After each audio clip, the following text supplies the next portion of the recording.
ஜீவகாருண்ய ஒழுக்கம் என்றால் என்ன?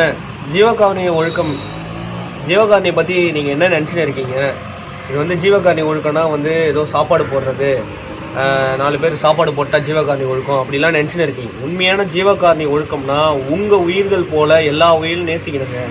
அது ஆடாகட்டும், கோழியாகட்டும், மீனாகட்டும், கழுதியாகட்டும், புலியாகட்டும், சிங்கமாகட்டும், எல்லா உயிரும் நேசிக்கக்கூடிய ஒரு ஒழுக்கம் என்றால் அதான் ஜீவகாருண்ய ஒழுக்கம்.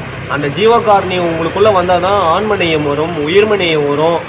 எல்லா உயிரிலையும் சகோதரர்கள் நினைப்பீங்க. அப்போ தான் ஒருமை வரும், ஒருமைப்பாடு வரும், அப்போ தான் ஆண்மநேயம் வரும்.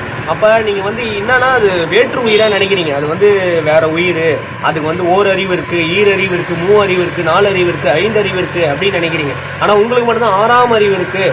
ஆனால் நீங்கள் மனிதனாக பிறந்தனால நீங்கள் எல்லா உயிரையும் அடக்கி ஆள்வது 6ஆம் அறிவுன்னு நினச்சிக்காதீங்க. அது மிகப்பெரிய தவறான கருத்து, தவறான புரிதல். 6ஆம் அறிவு எதுக்கு கொடுக்கப்பட்டிருக்குன்னா எல்லா உயிரும் நேசிக்கக்கூடியது தாங்க 6ஆம் அறிவு. எல்லா உயிரும் காதலிக்கக்கூடியது தான் 6ஆம் அறிவு. ஆனால் இதை விட்டு நீங்கள் அந்த 6ஆம் அறிவை நீங்கள் என்ன பண்ணுறீங்க, பகுத்து அந்த ஒரு கோழியை கொல்றதுக்கோ, இல்லை ஆடை கொல்றதுக்கோ, பன்னியை கொல்றதுக்கோ, மாடை வெட்டுறதுக்கோ தான் நீங்கள் அந்த 6ஆம் அறிவை யூஸ் பண்ணுறீங்க. அது மிகப்பெரிய தவறான புரிதல்.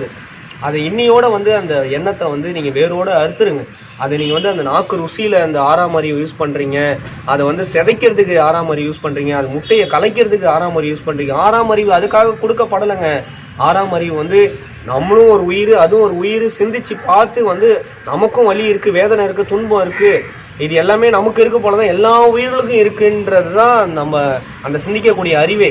புரியுதுங்களா சொல்றது? அந்த 6ஆம் அறிவோட வெளிப்பாடு தான் பேரன்பின் வெளிப்பாடு, பெரும் கருணையோட வெளிப்பாடு, பெரும் தயவோட வெளிப்பாடு. அப்ப பெரும் கருணை ஒரு உயிரை கொல்லுமா, ஒரு உயிரை வேதனைப்படுத்துமா, ஒரு உயிரை கஷ்டப்படுத்துமா, ஒரு உயிரை போய் அது கழுத்துல கத்தி வைக்குமா? இப்போ நமக்கு தீசூடு பட்டாலே, நமக்கு கத்தியால கிழிச்சாலே எவ்வளோ நமக்கு துடிக்கிறோம். நம்ம பிள்ளைக்கு ஒரு அடிப்பட்டாலே நம்ம எவ்வளோ கஷ்டப்படுறோம். அது போலதாங்க அந்த கோழிக்கு இருக்கும், ஆடுக்கு இருக்கும், மாடுக்கு இருக்கும், பன்னிக்கு இருக்கும், எல்லா உயிர்களுக்கும் அப்படிதானங்க இருக்கும்.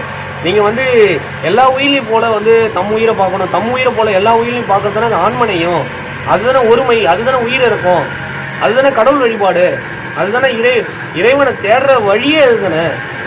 புரியுதுங்களா சொல்றது? இதெல்லாம் வராமல் எப்படி இறைவன் நம்ம கிட்ட சேர்த்துப்பாரு? இறைவனா எப்படி ஆக முடியும்? உயிர் மலர்ந்தாதானே இறைவன் ஆக முடியும், அருள் மலர்ந்தாதானே இறைவன் ஆக முடியும். ஆனால் இதெல்லாம் மலராமல் எப்படிங்க இறைவன் ஆக முடியும்? நீங்கள் இதை நல்லா சிந்திச்சு பாருங்க. 6ஆம் அறிவு எல்லா உயிரிலையும் காதலிக்கக்கூடிய அறிவு தான் 6ஆம் அறிவு. எல்லா உயிரும் நேசிக்கக்கூடிய அறிவு தான் 6ஆம் அறிவு. எல்லா உயிரிலும் பாதுகாக்கக்கூடிய அறிவு தான் 6ஆம் அறிவு. எல்லா இயற்கையும் பாதுகாக்கக்கூடிய அறிவு தான் 6ஆம் அறிவு. இது போல இந்த அறிவை நம்ம வளர்த்து கொள்ளணும்.